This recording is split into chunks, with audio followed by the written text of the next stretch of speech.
Forged on the gridiron in September. Perfected in the magic of March. For the fans who love the crunch of the pads. Prefer a dunk. And expect nothing but the best. This was the Big Ten. Now this is Bigger Ten. Here's Steve Deace. And welcome. It's not the most wonderful time of the year, but it is one of the most wonderful times of the years. We are in the midst now of March, which means we have embarked upon March Madness. I am Steve Deace with my co-host, never partner, Aaron McIntyre. Brother, you know what that means. Shamrock Shakes, Cadbury Mini Eggs, and March Madness college basketball. Can't beat it. I don't know what I did to the lights behind me, but it kind of looks like I'm being bathed in Shamrock Shake. So good timing. This just randomly happened a couple of weeks ago. The lights behind me just kind of changed on their own. They knew it was Shamrock Shake season. Have you ever had a Shamrock Shake? Oh yeah, they're good. They're incredible. I'm not into mint and dairy. Like I don't like chip and mint ice cream. Do not like Andes mints. No, don't love them. Don't like peppermint patties, but Shamrock Shakes, pretty good. It's literally a life-changing experience, literally. And with that, let's get to the Big Five on Bigger Ten, the Big Ten basketball tournament getting underway the very day that we are taping this. But let's start by looking back at the end of the regular season. What a run by Michigan State. Just 3 weeks ago, Aaron, it looked like three teams, maybe four, were going to share the Big Ten basketball championship. Michigan State ended up winning it by 3 games. Yeah. A league that's going to get a minimum of 9 teams in the NCAA tournament won the league by 3 games, won on the road at Maryland, on the road at Michigan, just made a statement down the stretch, blew the rest of the field away. Tom Izzo wins Big Ten Coach of the Year again. He's now the oldest coach, by the way, to ever win Big Ten Coach of the Year. His amazing 11th Big Ten basketball championship. And when you start thinking about, Mount Rushmores of greatest coaches in Big Ten history, to me, the top 2 are pretty easy. Bob Knight, Tom Izzo. The next 2, you go with the Gene Cady, the Big Ten records there, never went to a Final Four. I mean, there's maybe a handful of names for the next 2, but Bob Knight, Tom Izzo passing Bob Knight this year for most Big Ten wins all time. He still has the last NCAA tournament champion in our league, Tom Izzo's Mateen Cleaves, Michigan State Spartans back in 2000. So if he's winding his career down, and who knows what that looks like, what is he now, 72, I think. But, this was a banner season for him and the Spartans. Yeah, and just kind of repeating the last time that we were together, which was a while ago, but to do this and to triumph kind of over all of the changes in the landscape overall in college sports, but in college basketball and all the turmoil that, you've seen in the sport, especially since 2020, to triumph over all of that and maybe turn in, given all these things put together, maybe one of his best coaching jobs ever. That is just a testament to what a guy he is and the statue that he will be soon, I'm sure. I mean, go back and look at the team they were playing basketball with last March at Michigan State. This is a dramatically different team. I mean, he has reinvented this roster and on the fly. So a tremendous season for Michigan State, which brings us now to what's going to happen this weekend with Selection Sunday after the Big Ten tournament.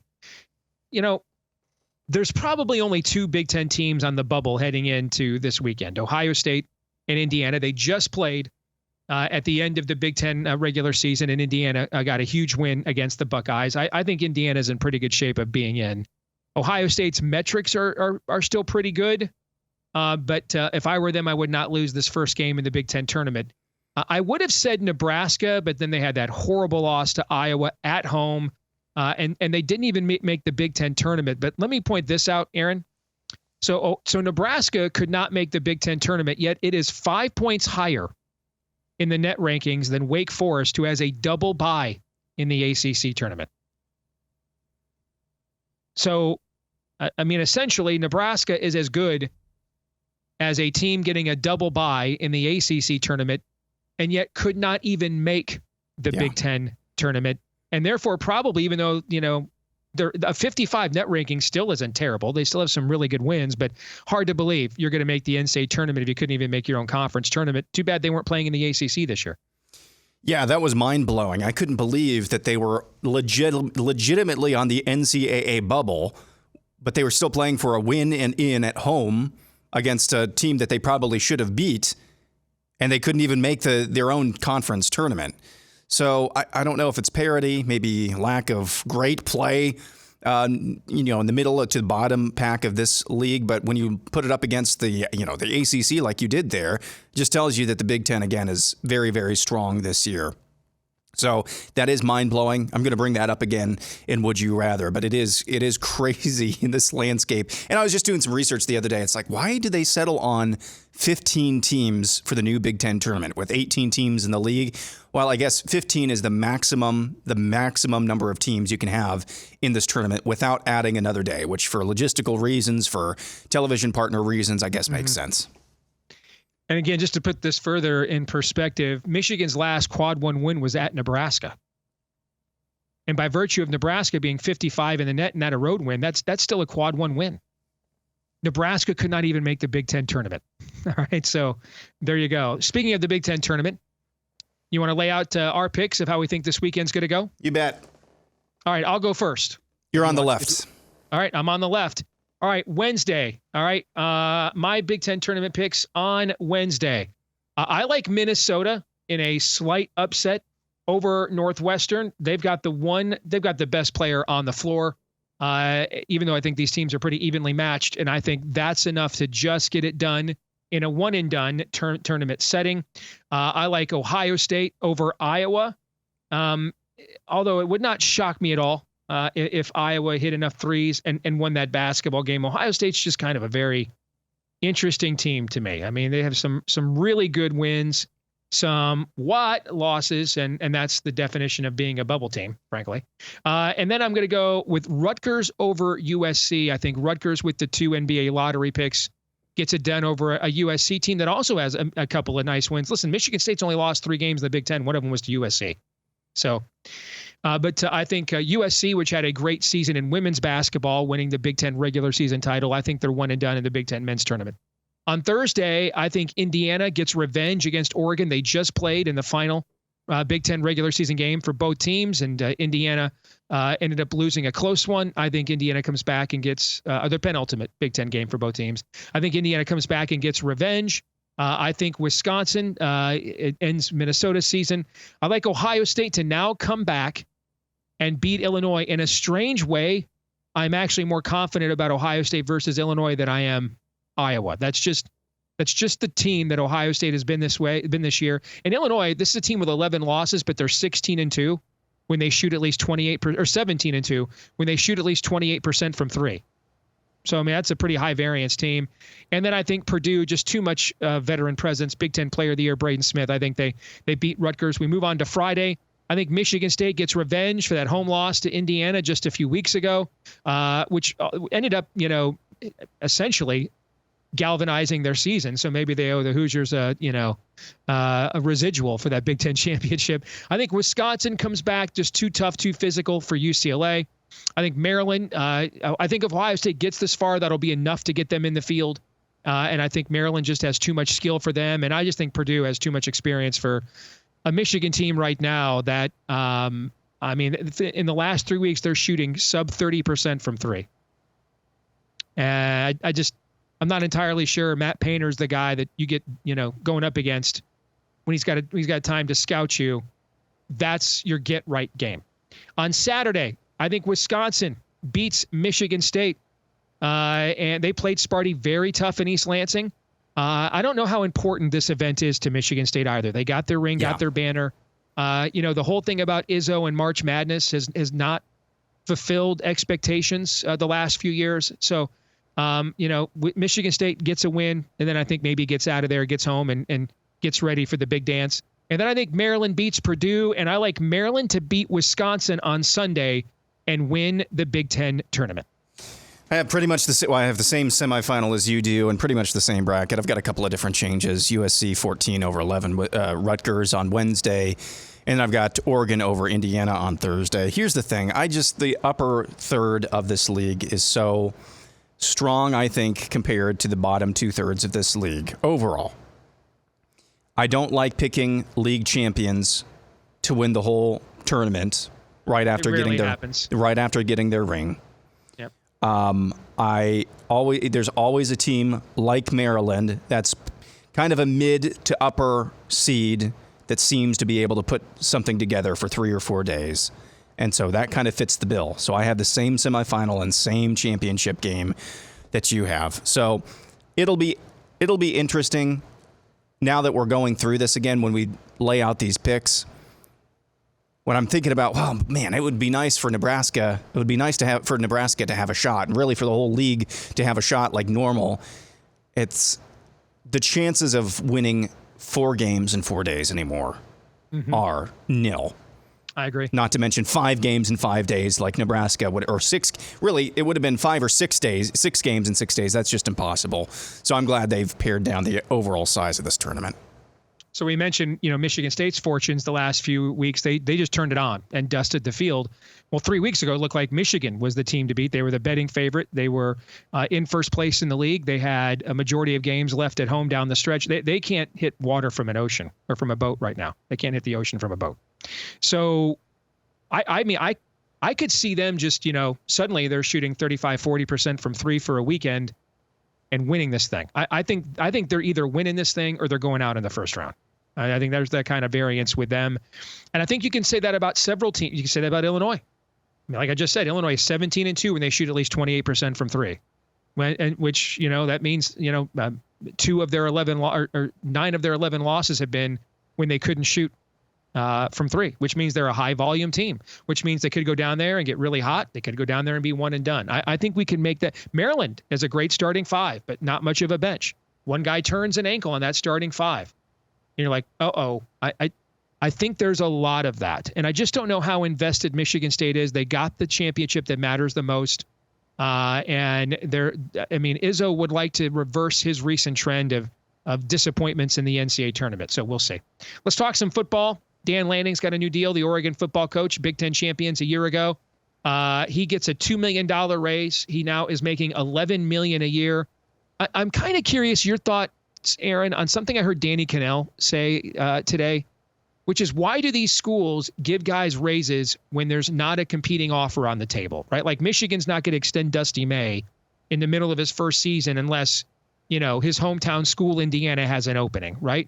I mean, ultimately, who's going to outbid Phil Knight? Dan Lanning's already said no to Alabama.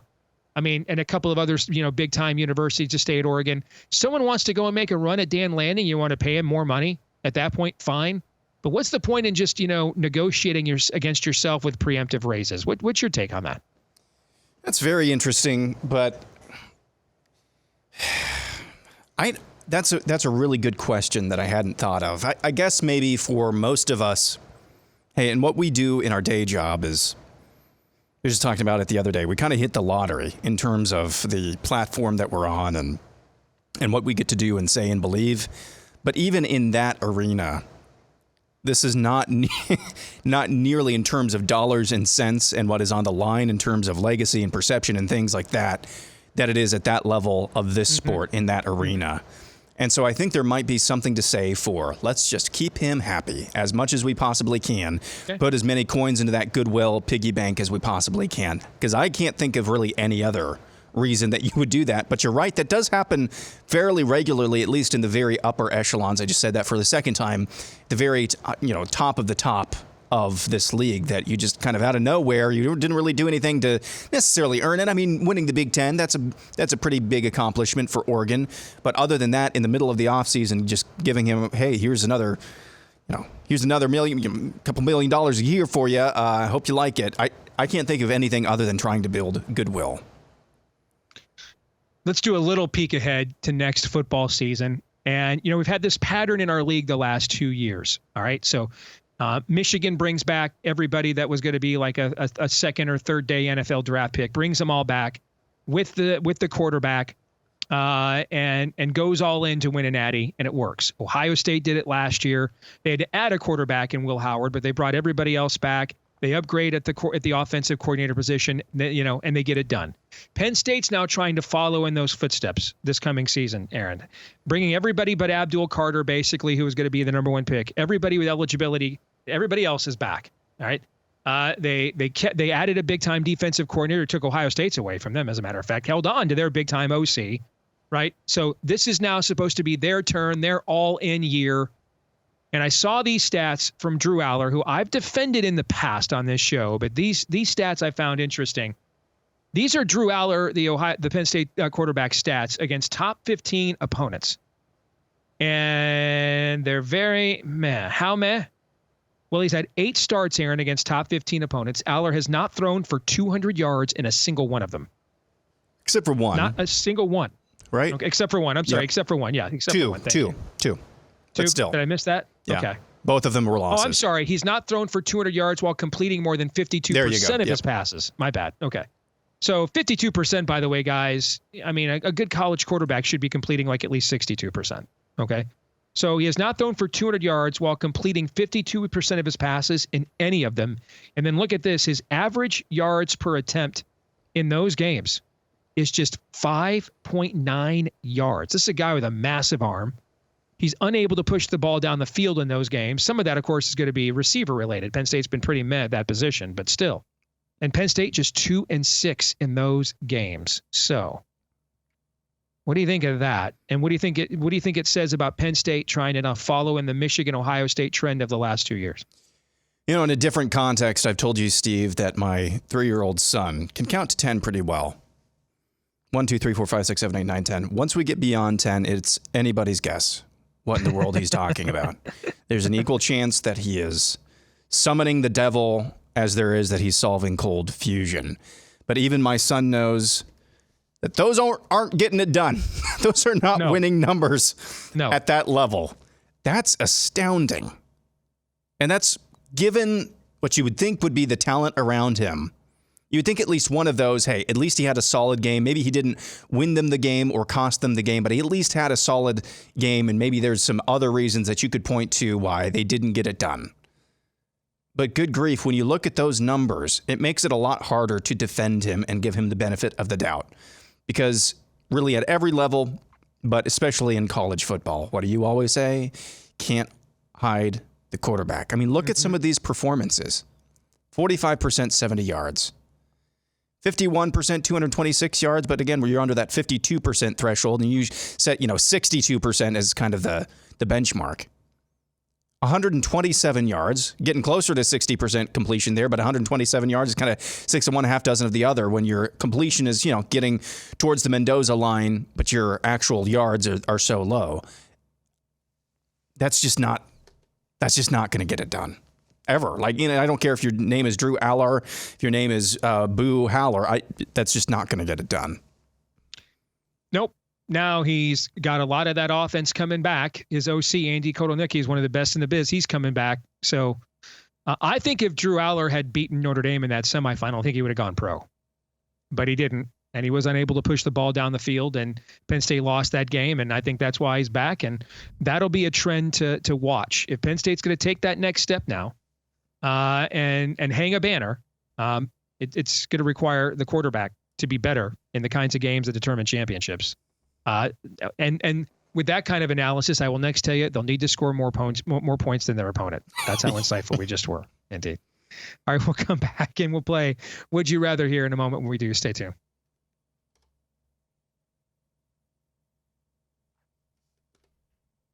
All right, Aaron, time to play a game of Would You Rather. I'll start with one I've got for you, brother. Would you rather have your favorite college football team continue to have a spring football game or not?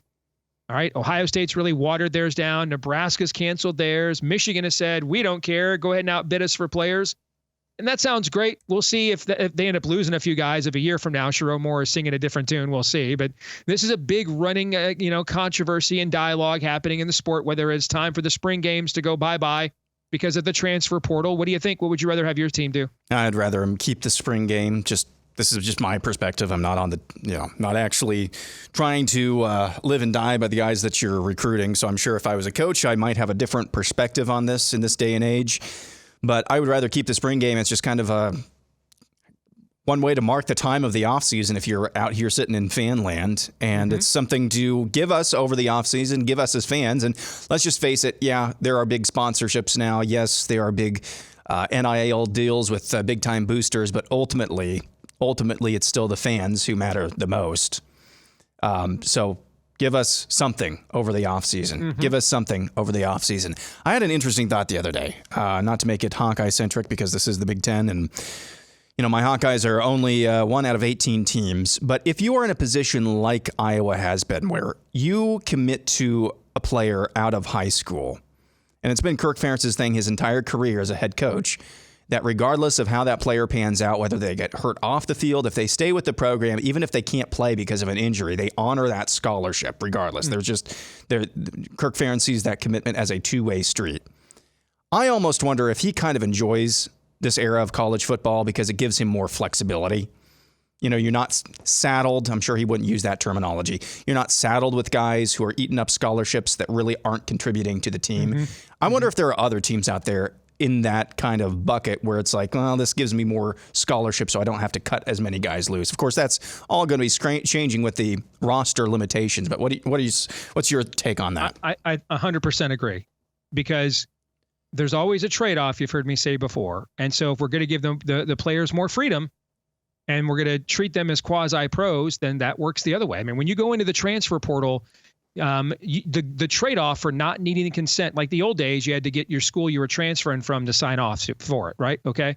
Now you don't. And so you can just go right into the transfer portal. You don't need any consent from the school that you're currently enrolled in whatsoever to do it. Go in whenever there's a window. And if you're a graduate, you can go in whenever you want. The window's always open. Well, the trade-off is once you go in there, they don't have to hold your scholarship. It's not earmarked to you anymore. They might, they might choose to do so, but you have all the leverage as a player until you go into the portal. Then you lose it all.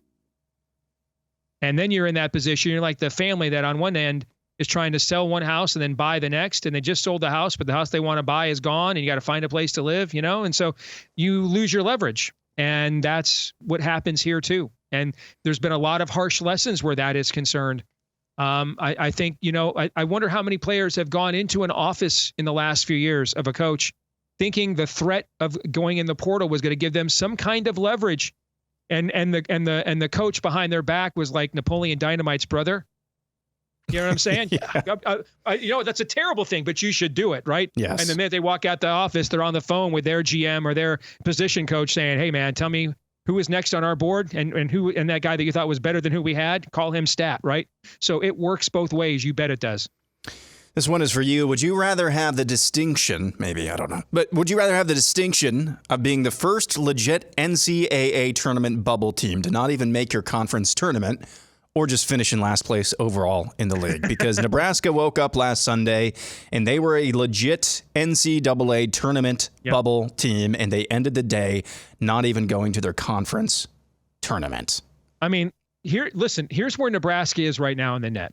All right. They're 55 or they're 59, which puts you usually right around the bubble. You're either, first 4 out or next 4 out if you're in that top 60. Okay.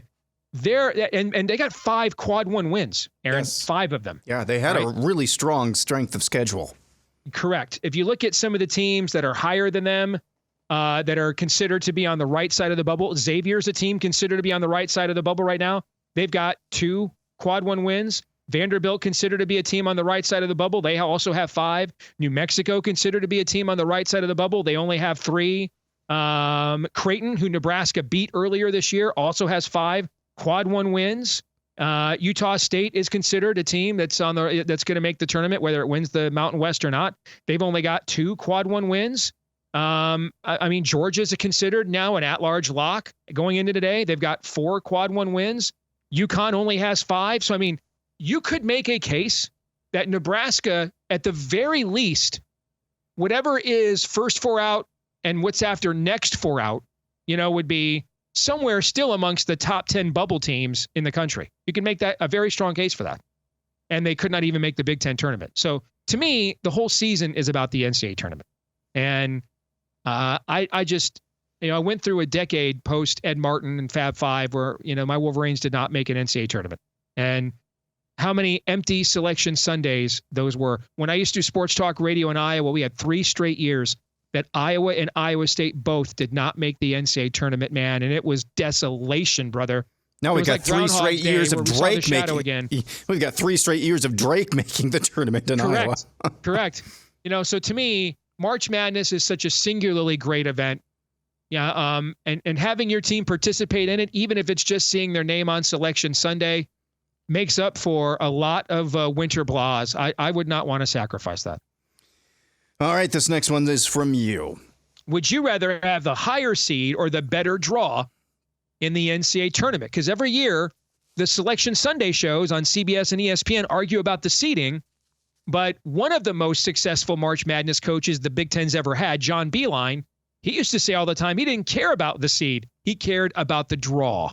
Almost no one argues about that, but the seed line. So what do you think? What are you more worried about? Oh, it doesn't matter. I'm an Iowa fan, so even if we make this tournament, we're not getting out of the first weekend. No, it's always the draw. It's always the draw. That's part of the reason why if you see really low-seeded, like a St. Peter's, make somewhat of a run or somewhat threaten of a run, or any seed above a 10 or below a 10 seed, whatever, make a run, it's because it's, they maybe had a bad draw in the first round, but they were able to compete well enough, but then they were able to make a run after that. That's almost always why. They got hot at the right time and they had the right opponents in front of them. So it wasn't so much their seeding so much as it was their draw. Finally, would you rather watch your favorite team's spring game or the UFL championship game? Oh, it's the spring game, and it's not even close. It's not even close. I mean, I've tried to watch some of these spring football leagues. You know how much I love my football, man, but it ain't the same. I can't get into it, man. Yeah. I can't. All right, we'll come back, and we'll have this episode's poll results and your feedback of the week next. This week's X-Poll results. Who wins the Big Ten tournament, Aaron? I gave you two options. Michigan State, who won the league by 3 games, or the field. 70% voted for the field, 30% voted for Sparty to double up. It rarely happens in our league that a team does both. I mean, really is rare. Okay. So what do you think? I think given Michigan State won by 3 games, this is a perfectly fair question. You agree with that? Yeah. And this is fairly, in the vicinity of where it should be. I would probably put it 80-20, but 70-30 is not that far off from what I think it should be. Don't disagree. All right. That brings us to our feedback of the week this week. From Michigander, who asks, how come we haven't gotten a lot of hoop episodes yet this year? Typically in past seasons, y'all would cover football and basketball. Been awfully quiet on hoops this year. Just curious. It's real simple, man. Unless it's March Madness, no one watches when we focus on basketball. And the content gets dated really quick because there's always games every single day. And now that with the transfer portal and everything else, the football offseason news extends well into February now. So, yeah, listen, you and I both love college basketball. We handicap it quite a bit. We watch a lot of it. But the reality is the numbers for college basketball pre-March just, people keep in mind, this is like the 9th thing Aaron and I do every week, okay? And the numbers for college basketball, man, until we get to March, they just aren't there. Yeah. Sad but true. It is. Now, this time of year, everybody's all in. So we are too.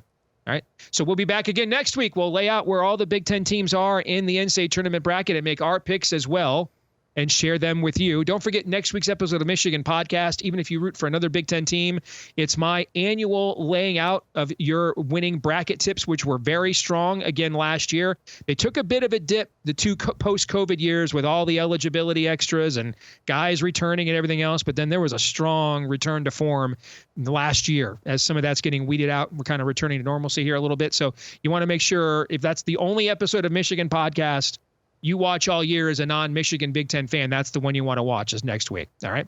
Don't forget to like, rate, share, subscribe, 5-star review. Put your comment here in the comment section. And thank you for all of those. You can follow us in between episodes on X at Bigger10, on X at Bigger10. Until the next time, I'm Aaron McIntyre. We'll see you right here on Bigger 10. Or you're Aaron McIntyre. I'm Steve Dace. My bad. Nice. We'll see you guys next week.